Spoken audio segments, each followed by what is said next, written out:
Welcome to China in Focus. I'm Tiffany Meyer. Our top story, limiting nuclear threats on Earth. A key treaty aimed at curbing its deployment has just expired. President Trump rejected an offer from his Russian counterpart to extend it. Why and what comes next? The U.S. says Beijing has conducted a secret nuclear test. More on Trump's plan as the U.S. faces growing nuclear threats from both China and Russia. China remains on track to have over 1,000 nuclear warheads by 2030, and Russia is supporting this buildup. Preparations mount ahead of a possible attack on Taiwan. The U.S. has successfully tested new attack drones as it strengthens military cooperation with Taiwan. Meanwhile, China unveils new hypersonic missiles. And one of our viewers asks if America is building places to refine rare earth minerals to reduce reliance on China's supply chain. We break it down.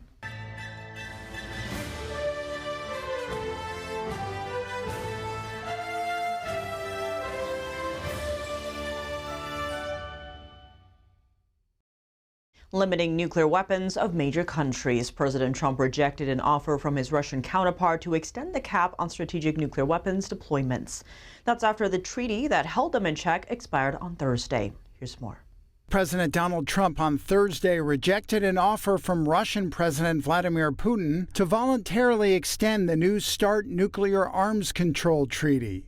The agreement, which caps the number of deployed strategic warheads at 1,550 on each side, was signed in 2010 and expired Thursday. It allowed for only a single extension, which Putin and former President Joe Biden agreed to for 5 years in 2021. White House Press Secretary Caroline Leavitt read Trump's social media post to reporters. Rather than extend New START, a badly negotiated deal by the United States, which I will add was renegotiated under former President Barack Obama, aside from everything else, is being grossly violated. The president wants to have our nuclear experts work on a new, improved, and modernized treaty that can last long into the future, and that's what the United States will continue to discuss with the Russians. Earlier, Kremlin spokesman Dmitry Peskov said Russia was still ready to engage in dialogue with the U.S. if Washington responded constructively to Putin's proposal. Stefan Dujarric, the spokesperson for the UN Secretary General, urged the two sides to keep working on a deal. This is a very dangerous period, not to have a framework dealing with these nuclear weapons. We hope very much that the talks will be positive and will be fruitful. Trump has said he wants to replace New START with a better deal, bringing in China. But Beijing has declined negotiations with Moscow and Washington. It has a fraction of their warhead numbers, an estimated 600, compared to around 4,000 each for the U.S. and Russia. Nuclear power threats facing the U.S. back in the spotlight. The U.S. says China conducted a secret nuclear test in 2020. That's as Washington calls for a new nuclear arms control treaty involving both China and Russia after the previous one expired. Here's Thomas DiNanno, Undersecretary of State for Arms Control, speaking in Geneva Friday. I can reveal that the U.S. government is aware that China has conducted nuclear explosive tests, including preparing for tests with designated yields in the hundreds of tons. DiNanno says the Chinese military hid their testing by decreasing the effectiveness of seismic monitoring. U.S.'s treaty with Russia to curb nuclear arms expired Thursday. For the first time since the 70s, there's no cap on the number of nuclear weapons the U.S. and Russia can deploy. Now, President Trump is pushing for a new treaty that must also include China. It comes as the U.S. is facing growing threats, not from just one, but two nuclear powers. China remains on track to have over 1,000 nuclear warheads by 2030, and Russia is supporting this buildup by helping China develop the weapons-grade fissile material necessary for its expansion. China's ambassador on disarmament says his country would not participate in new negotiations at this stage with the U.S. and Russia. Russia's foreign minister said the country prefers dialogue with the U.S., but it's also ready for any scenario. Secretary of State Marco Rubio posted Friday that Russia and China should not expect the U.S. to stand still while they expand their nuclear forces. He added that the U.S. would maintain a modernized nuclear deterrent. Last year, President Trump ordered the War Department to begin testing nuclear weapons. Notably, the order came less than an hour before his meeting with Chinese leader Xi Jinping in South Korea. Trump said China, Russia, and North Korea have been testing nuclear weapons, and he doesn't want to be the only country that doesn't test. 4 months ago, the Washington Post reported China has been rapidly expanding a historic nuclear test site. According to satellite images, that site is where Beijing tested its first atomic bomb in the 60s. And joining us to provide insight on China's secret nuclear tests and the likelihood of China coming under a new arms control treaty is Gregory Copley. He's the president of the International Strategic Studies Association. Gregory Copley, thank you so much for joining us. Great to have you back on the show. Great to be with you, Tiffany. Now, the U.S. is accusing China of conducting secret nuclear tests. This was back in 2020. Now, this comes after the New START treaty expired between Russia and the U.S. First, what's your reaction to China's secret tests?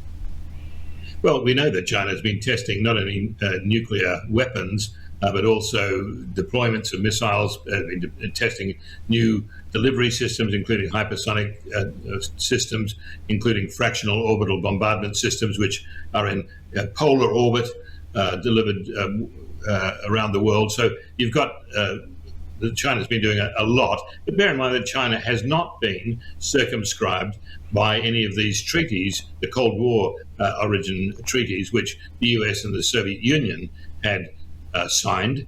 So basically, China was out of the loop, and almost deliberately so, under the terms of the New START treaty, which is now coming to an end, which President Obama negotiated with post-Soviet Russia. He did not, and deliberately did not, engage the People's Republic of China in this. So it was as though this New START treaty had circumscribed the options of both post-Soviet Russia and the United States without in any way inhibiting the People's Republic of China. So that was a very, very bad treaty for all concerned, except for the People's Republic of China. And what would it take to bring China to the table for a new treaty? What type of global pressure would be needed for that? Well, I think we are in a good position to see China brought to the table on that, if it matters at all. The fact is that Xi Jinping is in an incredibly difficult position in terms of retaining power personally.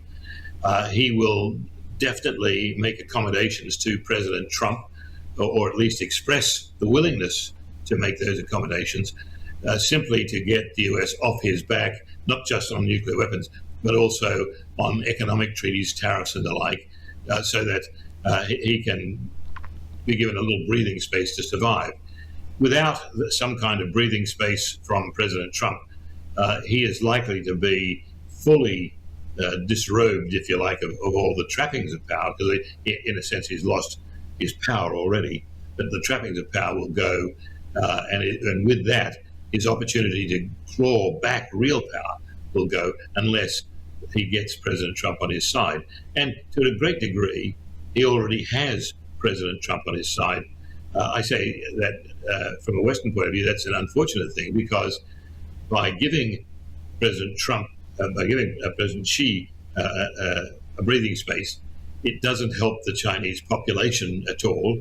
It does minimize to a degree the imminent possibility of a mainland Chinese attack on Taiwan, perhaps, but it just postpones dealing with the real problem, which is the Communist Party of China's continued existence. And with Xi either as head of the Communist Party or Xi as just an absolute dynastic type dictator of the country. So unfortunately, President Trump is sensing that he can get a deal from Xi Jinping right now, but what's the value of that for the United States? It might be valuable politically for President Trump to say that he has now got a deal with China and a deal with President Putin in Russia, but we have to ask ourselves, what's the real value of doing these deals if it merely kicks the problem down the road and we don't solve the problem right now? And on that note, China's Xi had back-to-back phone calls earlier this week, first with Russia's Putin and then with President Trump. What were your thoughts on those calls and what impact they could have, specifically the Xi and Trump one?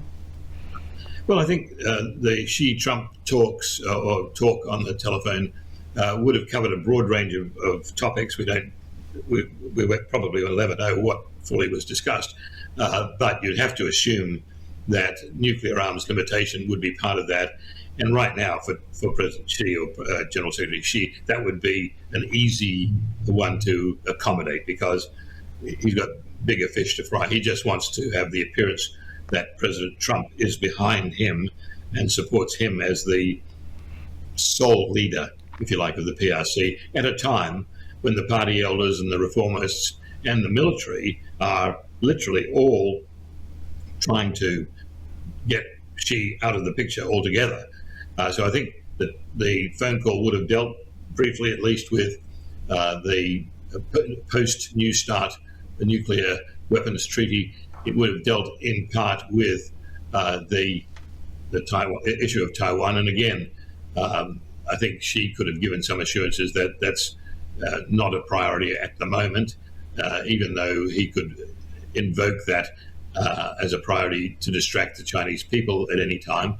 I don't think he will, because the PLA will almost certainly not go along with it. A lot of moving parts for sure. Gregory Copley, as always, thank you so much for joining us. Thank you, Tiffany. The U.S. and Taiwan have successfully tested a new jet-powered attack drone. The move aims to quickly enhance Taiwan's ability to deploy a large number of low-cost weapons against a potential Chinese invasion. U.S.-based Kratos Defense Systems says engineers from both sides validated a Taiwanese mission payload on the company's Mighty Hornet 4 drone. In a statement Thursday, they called the test a major milestone that could lead to deeper military cooperation. The drone's designed to function like a low-cost cruise missile, with plans to deploy large quantities in Taiwan as both a deterrent and a wartime asset. It comes as Taiwan expands security ties with the U.S., while China continues to increase military pressure around the island. The island nation reported that Chinese warplanes and warships have been operating nearby almost every day. It's part of China's gray zone tactics to provoke Taiwan without attacking it head-on. Taiwan's defense minister says Chinese military activity near the island rose 23% last year. And as Taiwan works more closely with the U.S. on new drone technology, China is bolstering its own military. Chinese scientists say they're developing an ultra-small hypersonic glide missile that can reportedly be launched from a standard anti-aircraft gun. Researchers claim the tiny missile can travel at nearly 6 times the speed of sound and potentially strike drones on aircraft for more than 12 miles away. Because of its speed and small size, pilots might have only seconds to react once it's detected. Computer simulations suggest the missile could adjust mid-flight to track fast-moving targets. But engineers noted that it's challenging to control the movement at such extreme speeds. The project highlights the ongoing race between the U.S. and China to develop faster, cheaper, and more advanced weapon systems. It comes as tensions around Taiwan continue to intensify. Coming up, one of our viewers asked if America is building places to refine rare earth minerals to reduce reliance on China's supply chain. We break it down. And SpaceX is in the spotlight. 2 senators urging the Pentagon to review SpaceX for its alleged China ties. More on that after the break here on China in Focus. Welcome back to China in Focus. I'm Tiffany Meyer. One of our viewers asked if America is building facilities to refine rare earth minerals to reduce reliance on China's supply chain. The answer is a resounding yes. From pilot plans to larger commercial operations, rare earth refining facilities are being built in the U.S. However, they're still in the early stages of scaling up. Here are several examples. Phoenix Tailings opened a rare earth refinery facility in Massachusetts to process rare earth metals domestically instead of exporting the ores abroad. And in Indiana, ReElement Technologies is expanding refining capacity to produce refined rare earth oxides. Smaller companies are building rare earth refineries in Wyoming, Utah, Texas, and Louisiana. Most of the new development mentioned above occurred last year under the Trump administration. 2 Democratic senators are urging the Pentagon to review SpaceX. The move comes amid allegations that Chinese investors may have acquired stakes in the company. Senators Elizabeth Warren and Andy Kim sent a letter to War Secretary Pete Hegseth. They cited media reports and court testimony that suggests Chinese-linked funds were routed through offshore entities to buy SpaceX shares. SpaceX is a major War Department contractor. It launches military and intelligence satellites and operates the Starlink communications network used by the Pentagon. The senators warned that any Chinese ownership could pose national security risks. They've asked the Pentagon to disclose any Chinese investment and outline steps to address potential security concerns. SpaceX was founded by Elon Musk. The company plays a central role in U.S. national security infrastructure as it launches military and intelligence satellites. Its Starlink communications network is also extensively used by the Pentagon. During the Russia-Ukraine war, Starlink has provided support for Ukraine's defense. Ikea is shutting down 7 stores in China, including locations in Shanghai and Guangzhou, amid a weakening economy. The closures took effect on Monday and mostly impact large mall locations. After the changes, it will still operate 34 physical stores, along with several digital channels and e-commerce platforms. Instead of expanding on larger sites, the company is shifting strategy. Ikea says it will focus on smaller stores and stronger online shopping. The company plans to open more than 10 smaller stores as a replacement over the next 2 years, with Beijing and Shenzhen as key markets. Ikea, the world's largest home furnishings retailer, says this is part of a long-term transformation towards a more flexible business model in the country. Japan's first female premier and her coalition are widely expected to win the election on Sunday. In addition to a public mandate for spending plans, they're pushing for a defense buildup. This would maintain Japan's tough stance toward Beijing and could further strain relations. Endorsed by Trump, Madam Prime Minister, backed by young voters, and facing sharp criticism from China, Japan's first female Prime Minister, Sanai Takaichi, is seeking to secure her grip on power in the national election on February 8th. Here are some key factors to watch out for. Takaichi's coalition is widely expected to win, according to opinion polls. They show her Liberal Democratic Party and its partner, the Japan Innovation Party, could capture around 300 seats in the 465-seat lower house of parliament. An election promise to suspend the 8% sales tax on food was aimed squarely at voters. Koichi Nakano is a political science professor at Sophia University in Tokyo. I think there are a lot of people in Japan, the voters who are particularly now finally drawn to politics to a certain degree, who are worried deeply about the rising cost of living. But the move has shaken market confidence in an economy facing the heaviest debt burden in the developed world. In recent weeks, investors have fled Japanese government bonds and sent the yen into crisis mode. However, with other parties pushing for deeper tax cuts and broader spending, some analysts say an LDP victory could end up being the least worst option for financial markets. Support for Takaichi is strongest among younger voters, according to polls. Some have even rushed to copy her clothes and accessories in a craze dubbed Sauna Mania. Her modest background and nationalistic rhetoric have struck a chord with a disenchanted youth, hopeful she can pull Japan out of a decades-long economic stagnation. That means the election result may hang on whether younger Japanese bother going to polling stations on Sunday. If the polls have it all wrong and she loses her lower house majority, Takaichi has said she'll resign.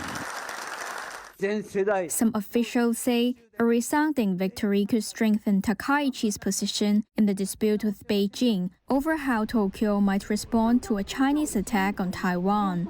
China, however, has shown no signs of backing down. Takaichi's plan to strengthen Japan's defenses will likely also draw more anger from Beijing, which has cast the endeavor as an attempt to revive Tokyo's past militarism. But while this bet is starting to weigh on the world's fourth largest economy, it has hardly hurt Takaichi's high approval ratings. US President Donald Trump has given his total endorsement of Takaichi, adding he would meet her at the White House on March 19th. In a Truth Social post, he said Takaichi is, quote, someone who deserves powerful recognition for the job she and her coalition are doing. Trump has increasingly sought to shape foreign elections, And experts say such interventions signal a growing pattern of aligning with right-wing leaders abroad. A boost for Japan's semiconductor sector and a win for Takaichi. Taiwan's TSMC, the world's largest chip manufacturer, is set to produce some of the world's most advanced AI semiconductors in Japan. The company plans to make 3-nanometer chips at a factory currently under construction. These chips will power AI applications, robotics, and self-driving technologies. The move is seen as a boost for Japan's chip-making ambitions and comes ahead of a general election. Prime Minister Sanae Takaichi called the project significant for economic security. TSMC began mass-producing less advanced chips at another Japanese factory in 2024. Meanwhile, the company is also expanding in the U.S., including new facilities in Arizona to meet rising global AI demand. That's all for today's China in Focus. I'm Tiffany Meyer. If you have any feedback on the show or have something you'd like to see us cover, send us an email at chinainfocus@ntd.com. We'd love to hear from you. Round-the-clock original news coverage, visit us at ntd.com or download our NTD app. Thanks for watching. See you soon.